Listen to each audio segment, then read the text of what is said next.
Om Namo Bhagavate Vasudevaya. Om Namo Bhagavate Vasudevaya. Om Namo Bhagavate Vasudevaya.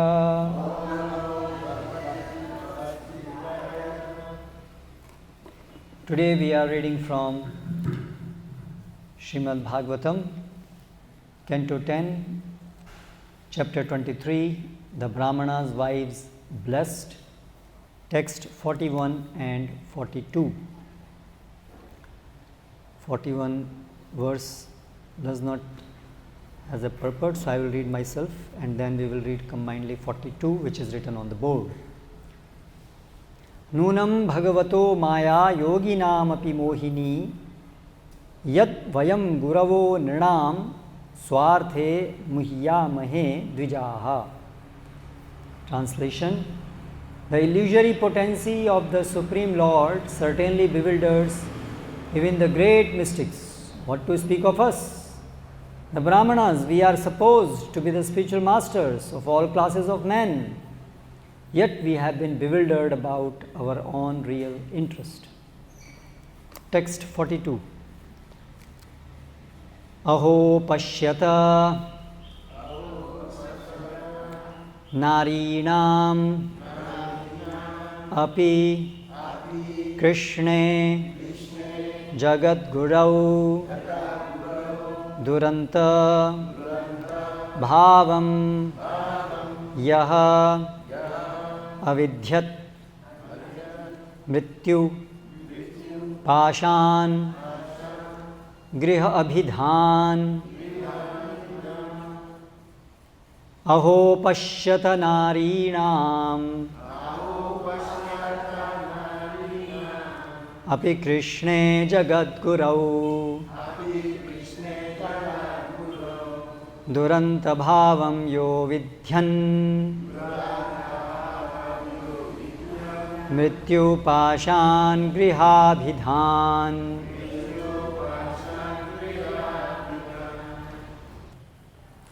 Aho pashyata, just see, narinam, of these women, api, even, Krishna, for Lord Krishna, Jagat Gurau, the spiritual master of the entire universe, Duranta, unlimited, Bhavam, the devotion, Yaha, which, Avidhyat, has broken, Mrityu, of death, Pashan, the bonds, Griha Abhidhan, known as family life. Translation and purport by disciples of Srila Prabhupada, founder Acharya of ISKCON. Just see the unlimited love these women have developed for Lord Krishna, the spiritual master of the entire universe. This love has broken for them the very bonds of death, their attachment to family life.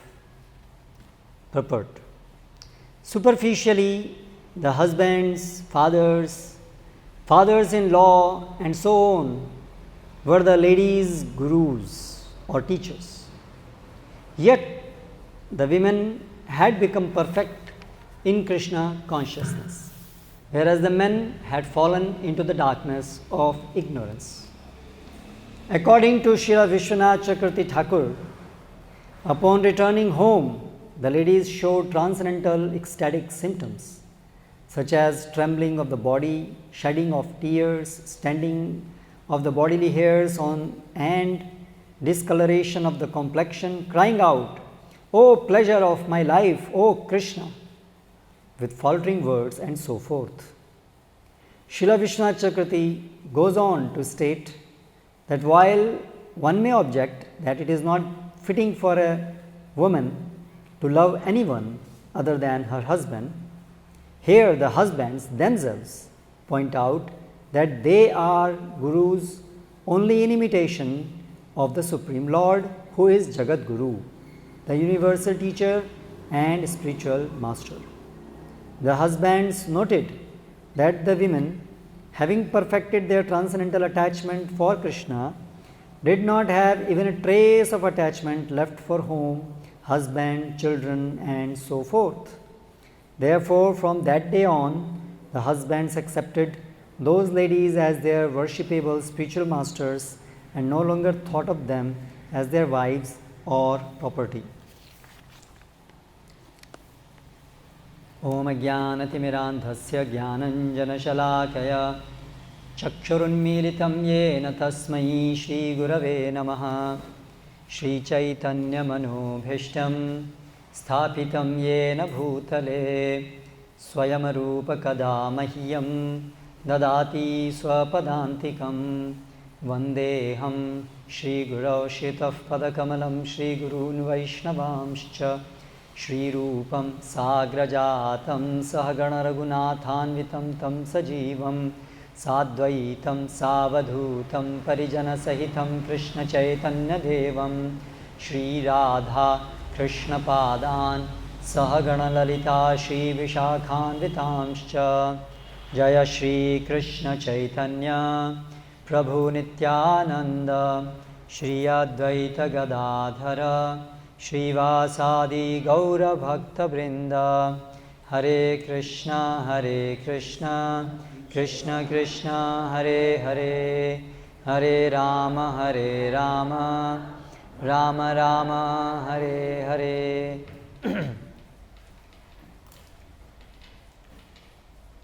Continuing the discussion about the Brahmanas learning a great lesson, and through the Brahmanas we all learning a great lesson.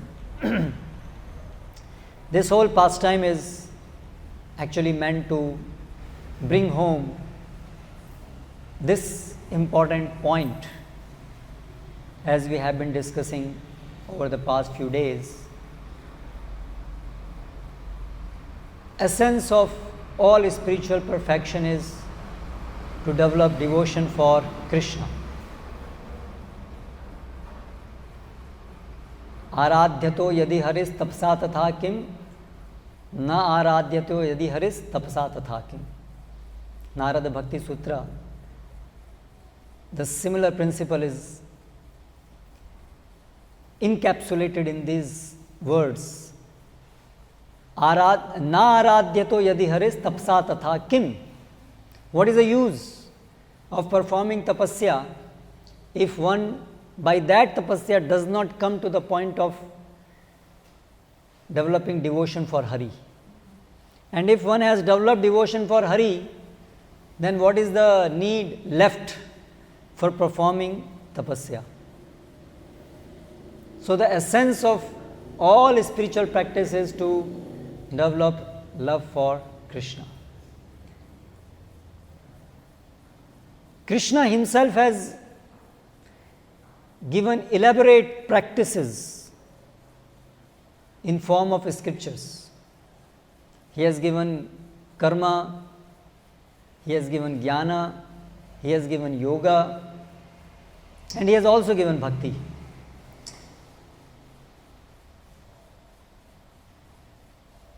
So it may be possible that transcendentalists, they may perform activities which are bona fide, practices which are given in the scriptures.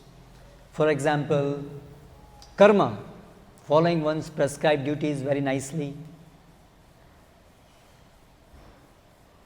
Even performing jnana, that is, trying to become detached from this world. These all things are very laudable. These are established by Lord himself. And one may be practicing them, and therefore one may be thinking that I am on the right path, I am making progress. And in fact, externally speaking, there will be symptoms of progress. We can see in the life of transcendentalists how they are becoming self-controlled, for example. We can see how they are becoming detached, how they are becoming knowledgeable, how they are becoming knowledgeable about how these three modes work. So, like that, many wonderful qualities may be seen in the lives of such transcendentalists.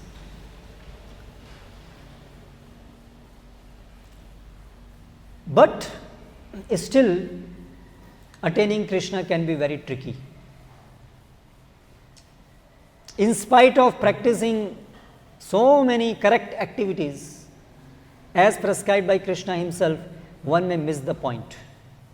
One may still not attain the highest achievable goal for the human beings and thus become cheated.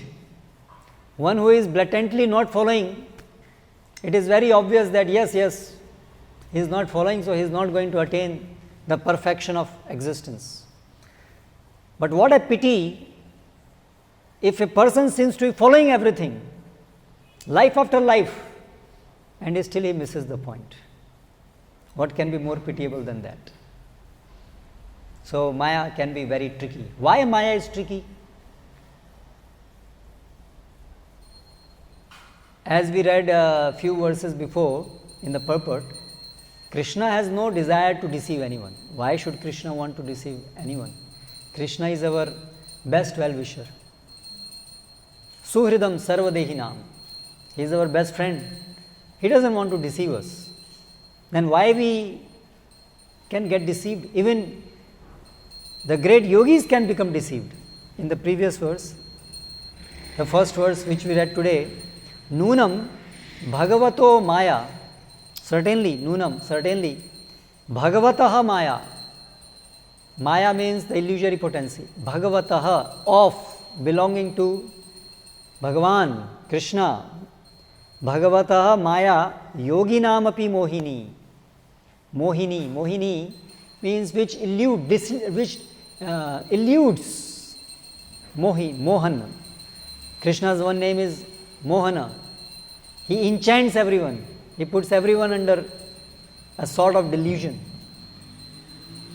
And Madana Mohana Mohini, Radha's name is Madana Mohana Mohini, who deludes Madana Mohan. The one who deludes Madan, Cupid, that is Krishna, and Radharani is one who deludes even the one who deludes Cupid, that is Madan Mohan Mohini. So, same word here is used, Mohini. So, this illusory potency of Krishna, Maya, that deludes everyone, even Brahma, even Indra. What to speak of small insignificant living entities like us. So, yogi namapi, yogis are trying hard to overcome the cycle of birth and death and to attain perfection of life. Many births they practice yoga sadhana. What is the purpose? To attain perfection of life. But what is perfection of life? This itself can be very deluding. People accept different things as perfection of life. Therefore, we have different instructions in the scriptures for different people. Sometimes it is said that Vedic scriptures are very difficult because there are so many apparently contradictory things given in the Vedas, whereas other religious scriptures like Bible or Quran seems to be very simple and straightforward. There seems to be very simple thing given there. But in Vedas, on one hand, it is said, yes, if you want to attain Swarga, perform these sacrifices. So, there it appears that going to Swarga is the goal of life and performing the rituals is the way how to attain Swarga. Very clear, simple. Then there will be section in the Vedas where it is said, those who want to attain Swarga, they are fools. So one is likely to become confused. Why in the same scripture there are apparently contradictory statements? Tapasa tatha kim. What is the use of performing austerity? So many Vedic texts glorify austerity. And then it says, what is the use of performing austerities? So like that, it can be bewildering. Therefore, sometimes it is said that therefore, Bible or Quran, because they are simple, they are easier, therefore they are better. Because it is simple. So it can be bewildering. Why bewildering? Because Vedas are compared to a kalpataru, the desire fulfilling tree. And people have myriads of desires. They are at different levels of consciousness. They are not all at the same level. But Vedas are meant to lift everyone from wherever they are to the next higher level, to the next higher level, to the next higher level, till they attain to the highest level. So therefore, it is not astonishing that Vedas have teachings which apparently appear to be contradictory. Like an example can be seen, even in the material world, the instructions for a lower level people may seem to be contradictory to instructions given for people of different level. Like in mathematics, in the primary education, primary classes, a teacher of mathematics will tell that you can subtract a smaller integer from a larger integer, but you cannot do the other way around. You can subtract 2 from 5, but you cannot subtract 5 from 2. But when you go to a higher class in mathematics, then you will be taught how you can subtract a larger integer from a smaller one. You will be taught how you can subtract 5 from 2 and you will get minus 3. Correct. So then a student may think, what is this self-contradictory thing? I learned that you cannot do this, now you are saying you learn this. So there is higher mathematics. And so many things are impossible without learning the higher mathematics, which contradict the lower mathematics. So therefore, just see the greatness of the Vedas, which encompass people of all different desires, levels, and step by step take them to the highest level of perfection of human life. So ordinarily, as is Chaitanya Mahaprabhu explains, he says there are different grades of people, living entities.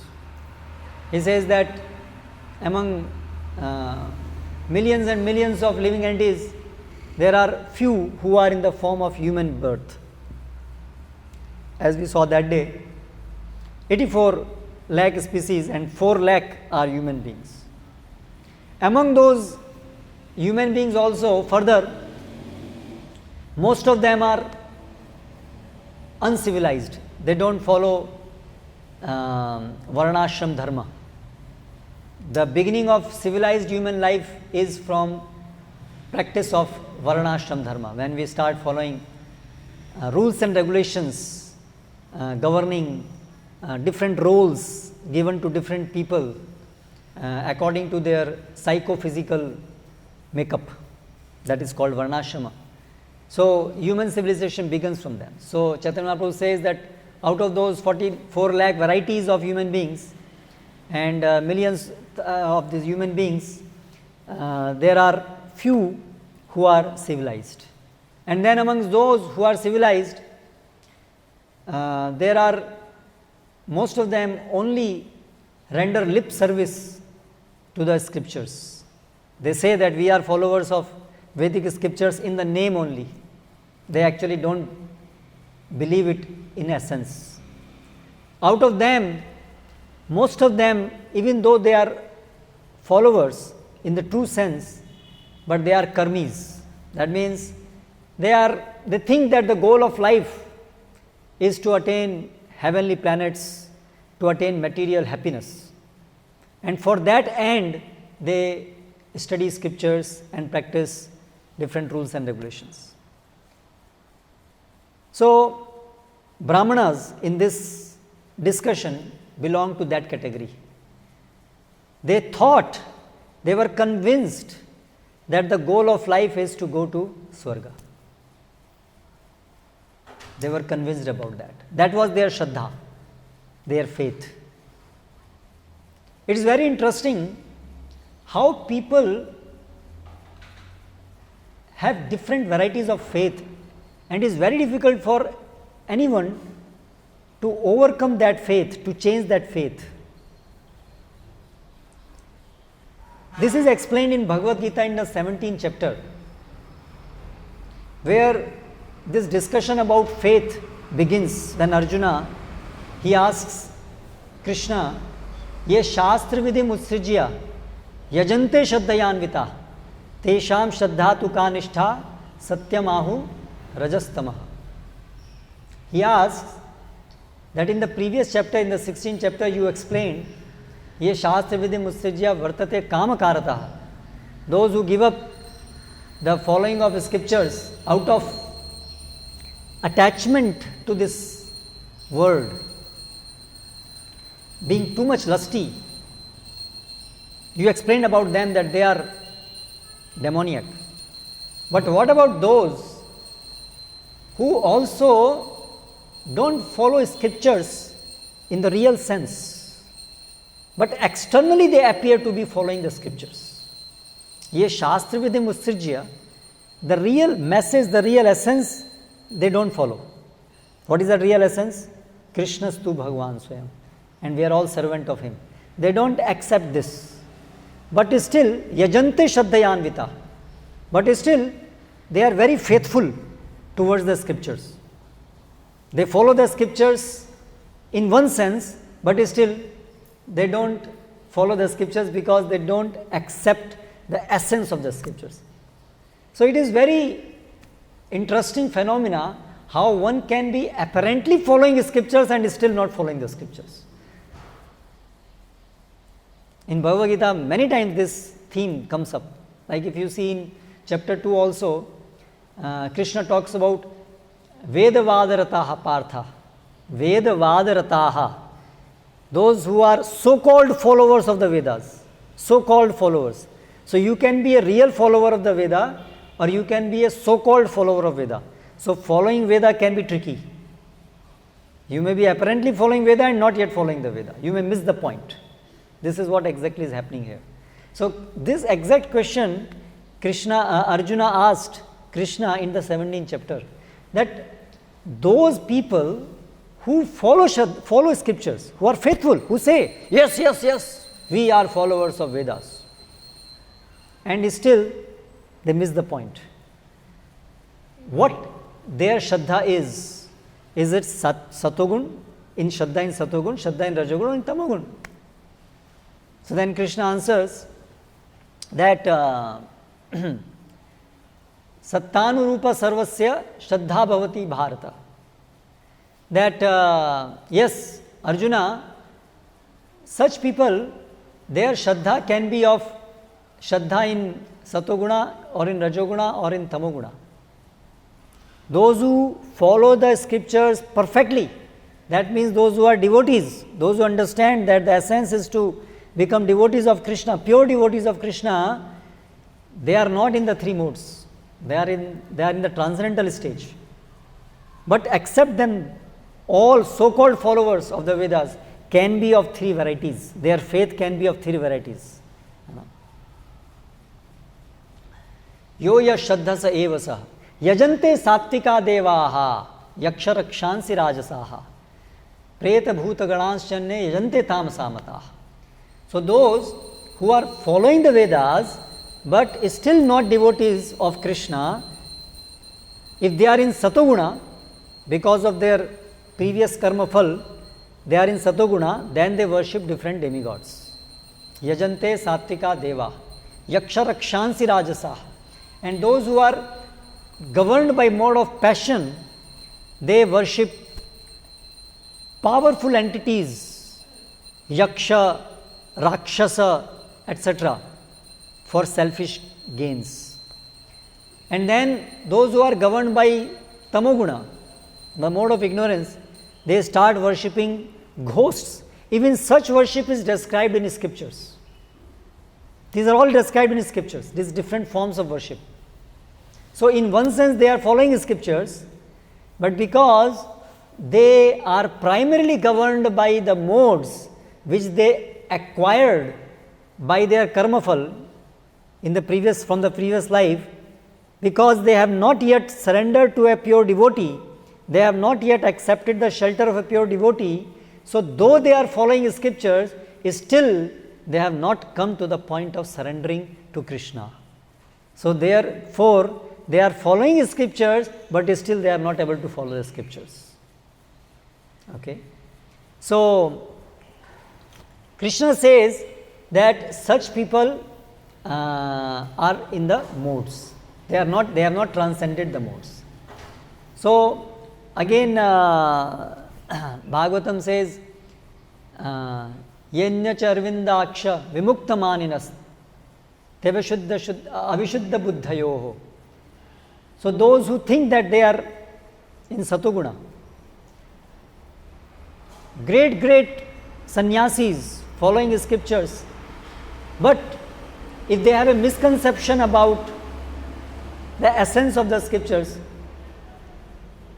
they may actually be ascending spiritually to a very great extent, but patantyadha, from that platform they will again fall down, because they have not attained the highest perfection. So in nutshell, understanding the Vedas can be very tricky, and therefore this is called rahasyam hi etad uttamam. Correct? In Bhagavad Gita, Krishna says, Bhakto sime sakhacheti rahasyam hi etad uttamam. Hey Arjuna, because you are my devotee, therefore you will be able to understand this rahasya. So what comes first? First one has to become a devotee, and then one understands this Vedas, or one can understand the Vedas only after becoming devotees. It seems to be like which comes first, the egg or the chicken. Prabhupada explains this in introduction also. At least to begin to understand Bhagavad Gita, at least one should theoretically accept that Krishna is the Supreme Personality of Godhead. So, attitude towards approaching scriptures should be devotional. One is not yet a devotee in the fullest sense. He is just beginning to approach the scriptures. He has not yet understood the scriptures. He has not yet practiced the scriptures. He has not yet attained the devotion fully. But that attitude from the beginning should be devotional. That is the very important thing. Otherwise, if with a wrong attitude one approaches scriptures, then he may start following the scriptures. So many things he may do, and apparently he might appear to be advancing also, but because from the very beginning his attitude was wrong, so the end result will be wrong. So here what is happening, these Brahmanas, they are following scriptures.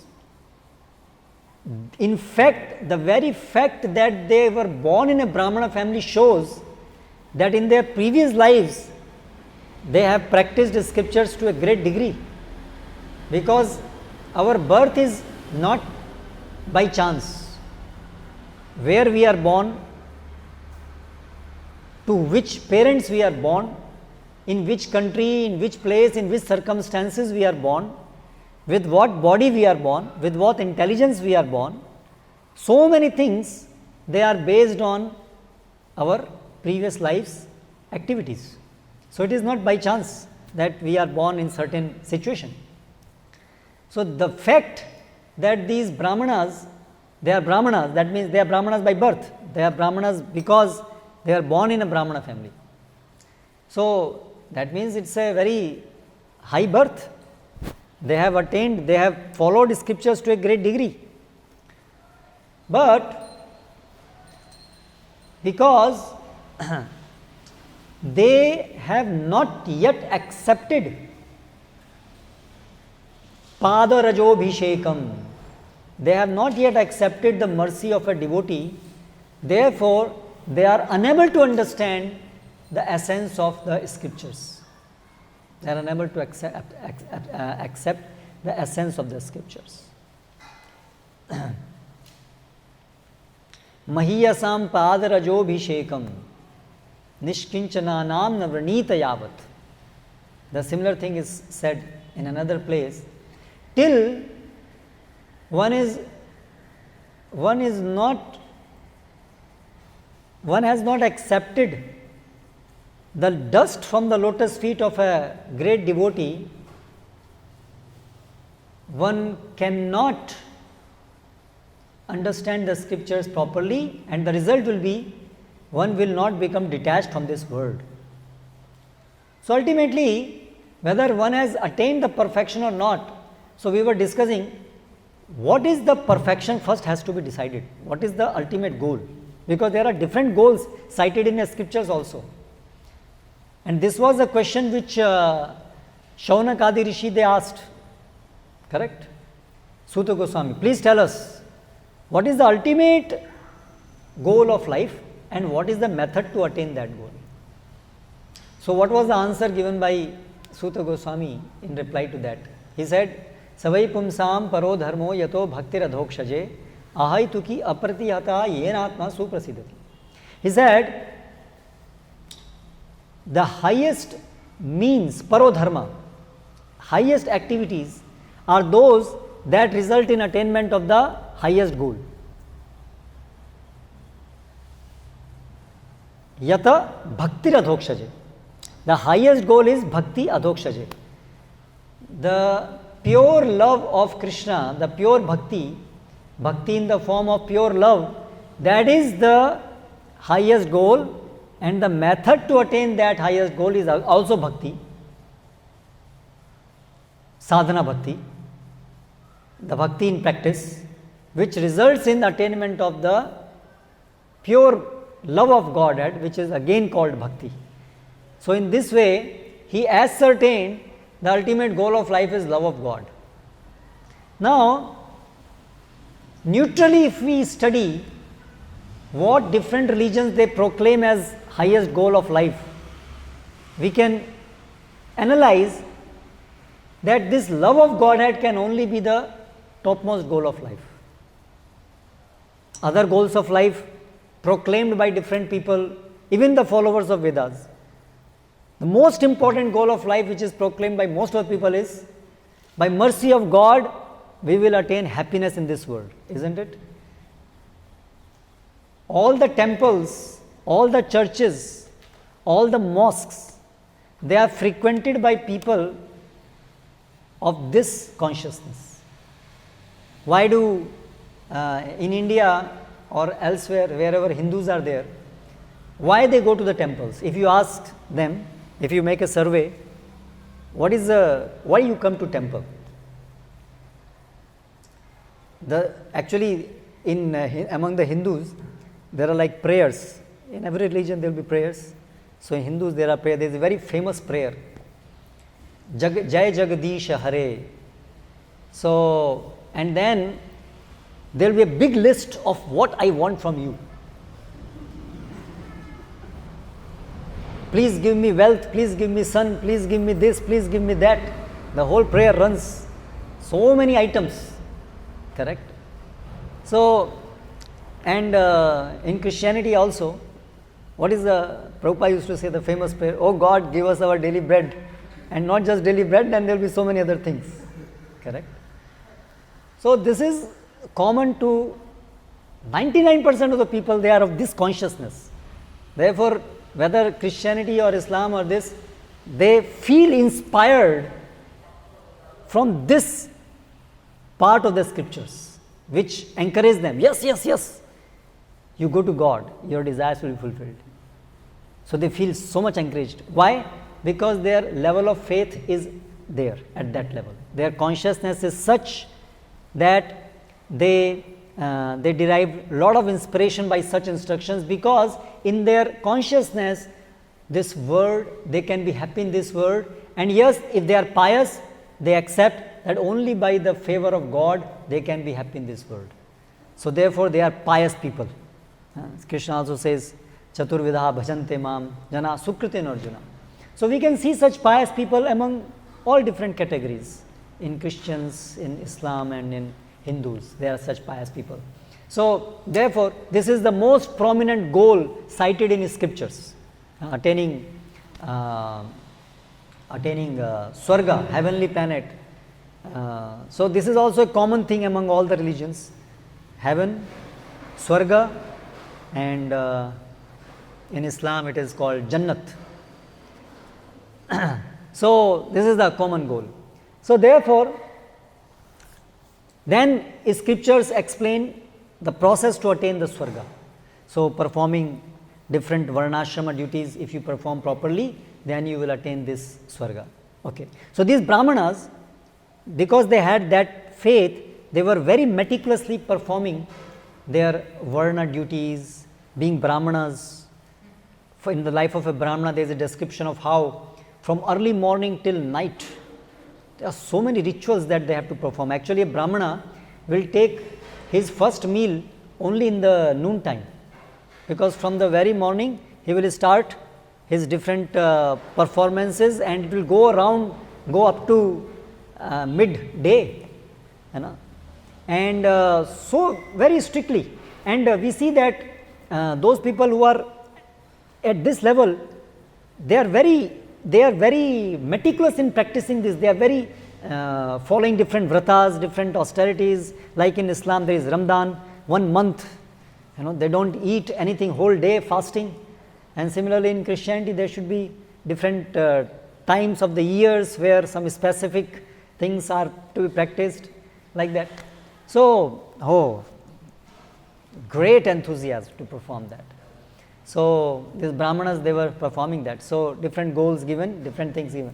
Then further, next level, when people attain Swarga, and again they come down, because Swarga is a place where you cannot live forever. This material world is a place where in any form you cannot live forever.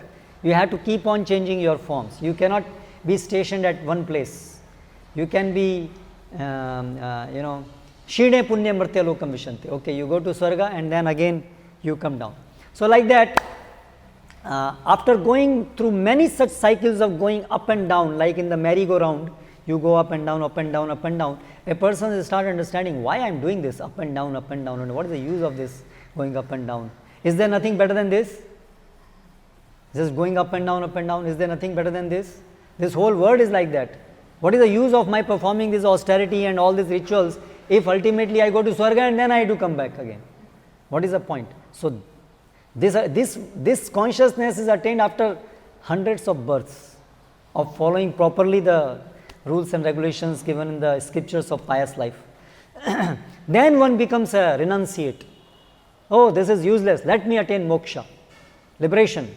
So in the Eastern philosophy, in the Vedas, this is a very prominent thing, which is, I think, in the other scriptures, either it is very, in a very secret ways or very small section somewhere, it is not so prominent, which I understand in the Bible, this concept of liberation from this material world is not so prominent.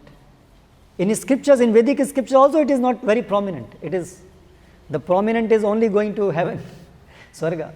But yes, it is not, it is also there understood by people. There are yogis and jnanis who practice detachment, moksha.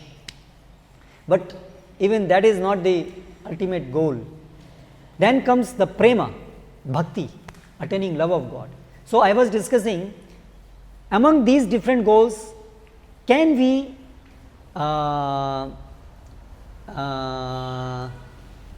objectively say which is the highest goal? One is going to Swarga, one is liberation. Liberation means becoming free from birth and death and merging into some spiritual substance. and the third one is love of God. So neutrally speaking, can objectively we see which is the highest? If you go to Swarga, by mercy of God, you went there and then you enjoyed this world. But by love of Krishna, that person who gave you this Swarga becomes controlled by that person. By going to Swarga, you supplicated the God, God, I want to go to Swarga, please help me. Okay, granted. But by developing love of Krishna, that Krishna who grants easily this Swarga becomes controlled. So it must be higher than going to Swarga, because by this love, even that person who bestows Swarga becomes controlled. He accepts to be controlled, he likes to be controlled. That means this is more pleasing. Bhakti is much more pleasing to him than asking to go to Swarga. Correct? So this must be higher. Similarly, compared to attaining liberation. Attaining liberation, okay, now you are free from this cycle of birth and death. This is much better than going to Swarga. Because by going to Swarga, you are still in the material world. You are still up and down. But like Prabhupada used to explain, it is like a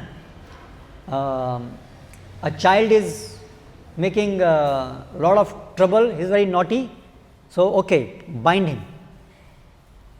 Okay, now at least he will not make nonsense, he will not do nonsense. But much better than that is to teach him how to act sensibly, or another example, I am very much troubled with my relationships. Now today, present day, husband, wife, they cannot live together peacefully today's society. Okay, I am fed up with all relationships. Let me live alone. Okay. But then, if there is a possibility of living with a person with whom you can live very nicely, permanently, so that will be much better than living alone. Okay. So, therefore, even neutrally studying, we can see that this goal of attaining love of God should be the highest goal of life.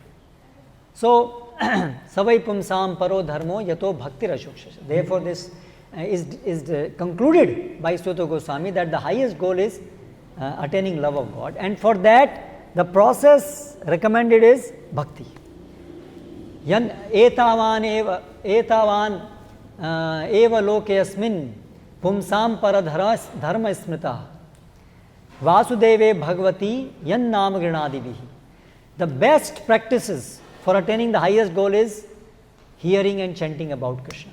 So these women, these wives of Brahmanas, what happened? They heard about Krishna from the women folk of Vrindavan.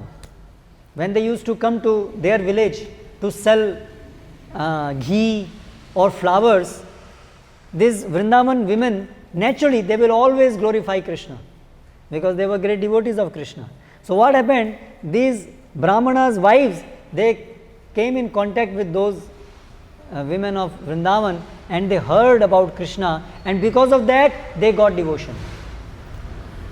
Whereas these Brahmanas, they were practicing their Varnashrama dharma nicely, but they never accepted devotee association, therefore they were cheated.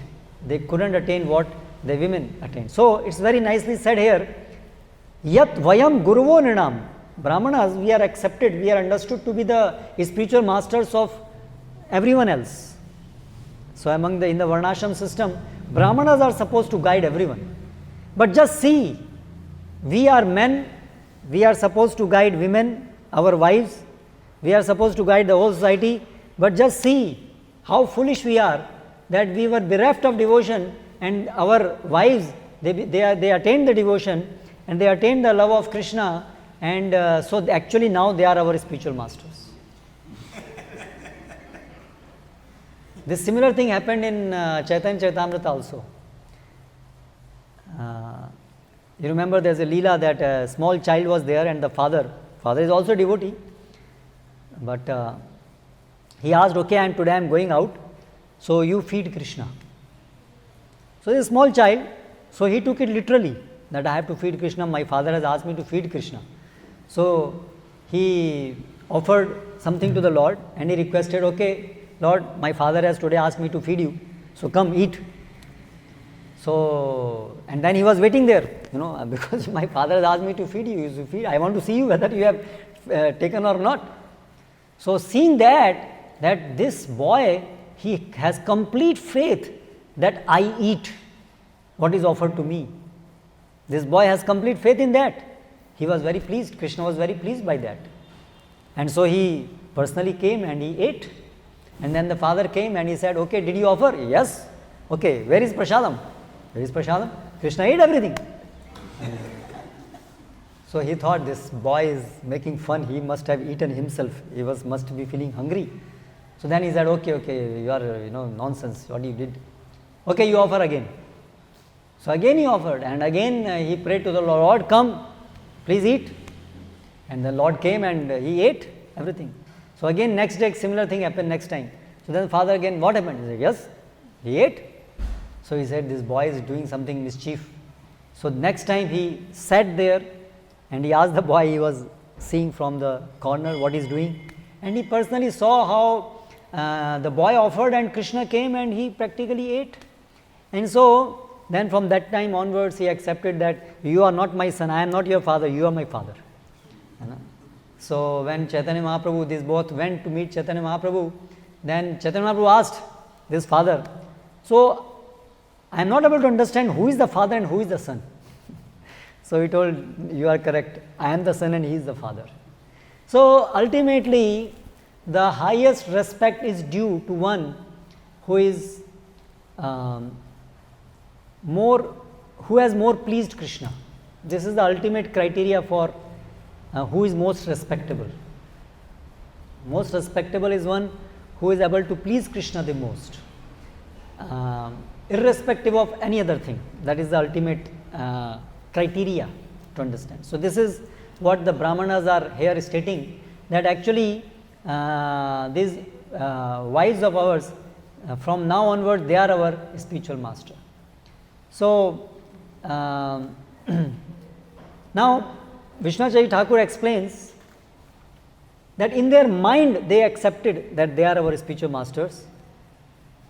Of course, in the worldly dealing still they will continue to act as husband and wives as wives, not that from that time onwards they started taking care of the children and making chapatis in the house and the women started performing the yagna. Externally the things will continue to be like that, but internally they understood that our wives are more advanced than us.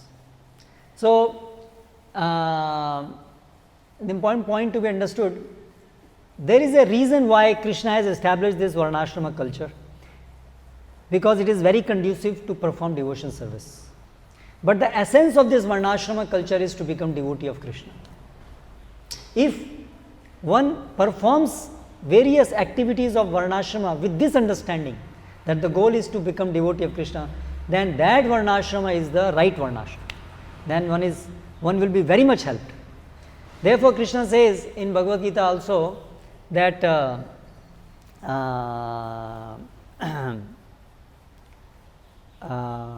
what is that? Kim punar brahmana punya bhakta rajarshayas tatha anityam asukam loke imam prapya bhajasvamam. So Krishna says that anybody who comes to me, even they are women, they are Vaishyas, they can attain me. Then what to speak of the Brahmanas? That means ordinarily those who are up in varnashrama, they have better chance to perform devotions because they are situated in the satoguna. But if one is situated in satoguna, he is in better place than a person in tamoguna to perform devotion service. But if he becomes puffed up by that satoguna, oh, I am better than them, then if because of that ahankar, if because of that puffed up nature, one is unable to accept devotion service, then it is useless. That higher position in varnashrama is useless. So that is the meaning. So yes, varnashrama culture is important. It is not that all the Vedas, everything is just useless. It has its very important place, but if we miss the essence, the prana of that ultimate perfection is to come to devotion. With that understanding, one should perform all one's prescribed duties, and then one will be able to properly advance and very quickly attain love of Krishna. So with that, we will stop. Hare Krishna. Sorry, I went over time today. We went over time today. So, do you want me to take questions or we stop here? Sorry? Achha. Okay. Yes, Prabhuji. Hare Krishna, Prabhu. Hare Krishna. Thank you for the wonderful insights. In your lecture, you gave an example, a parable that... Example of what? Example of whom? That how do we regard somebody advanced in spiritual life? Is one who pleases Krishna more. Yeah. So, but like in Africa, in other ages, or other places, people regard somebody who is more ageable. Aged. Yes, age-wise. So, what's comment? Yes. There is a book called Chaitanya Shikshamrita by Bhaktivinoda Thakur. There is a section in that where giving respect, there are different criterias based on which we should give respect. So the first is anyone who is at least human being is more respectable than those who are non-human beings. Like that it goes one by one. Then next to those who are having some social position, then to those who are having education, vidya, shastra vidya.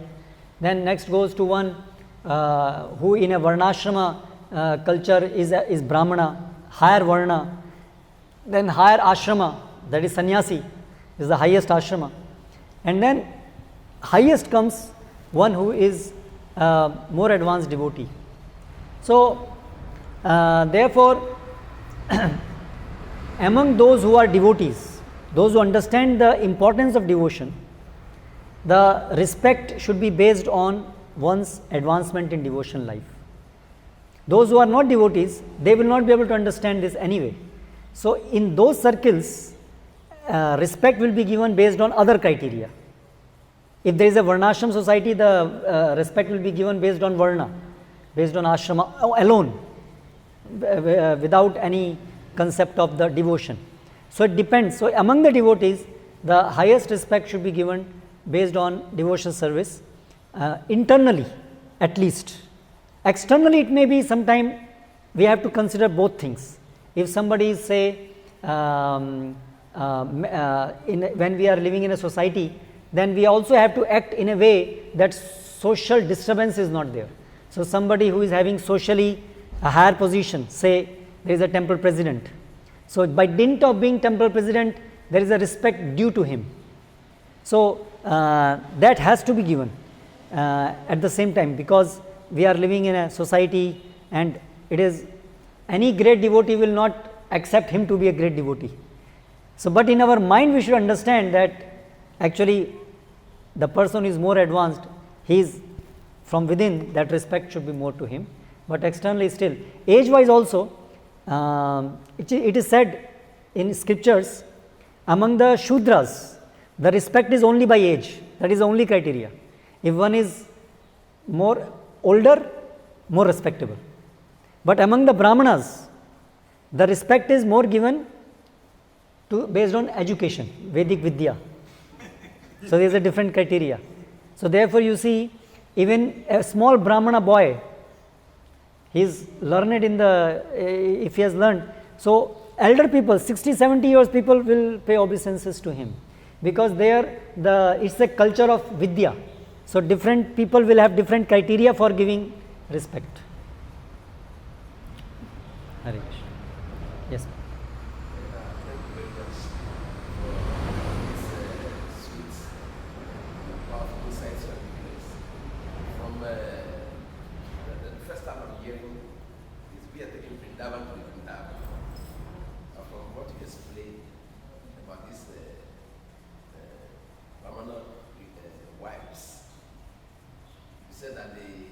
associated with the women in Vrindavan. So I'm understanding that these Brahmana wives will be coming from the outskirts Yeah. of Vrindavan. So I wanted you to give us more insight into this relationship. Yeah. Those in Vrindavan Trika and those in the outskirts of Vrindavan. Okay. How glorious Okay. are your Actually, you see, it is not just about Vrindavan, but in Vrindavan there are different categories of people living. These Krishna is cowherd community, Gwala, those who herd the cows. Brahmana, they are different community. So Krishna is Vaishya community. So in Vedic villages, there will be different places for different people. And sometimes there will be different villages. Some village will be only of one type of people. So this cowherd community, Krishna, what happens? This community is always roaming around. Yes, nomads. Because for the cow grazing, they have to go long distances, because after rainy seasons, after some time the grass is finished in one place, then they have to move to the next place, then to the next place, the next place. Only in the rainy season they stay in one place. Rest of the year they go on moving. So Krishna is therefore they keep on moving like that. Whereas these Brahmanas, they stay in one place in the village. They perform their sacrifice and everything. So now Krishna, he is grazing the cows. So he is going into the forest and going to far off places from where he is presently staying. So now he goes to that village where these Brahmanas are staying with the Brahmanas' wives. So normally these village women, these Brahmana wives are like status wise, socially they are higher status. So they will not mingle so much with this village. Only when they come to sell something, they will interact. So this Vaishya's wife, they will go to sell, because they are a cowherd community. So how they live, they make ghee, the clarified butter, because they have cows. From the milk they make, and they go to sell that milk, or they are growing flowers, then they go. So in this way they met these women of cowherd women, the gopis.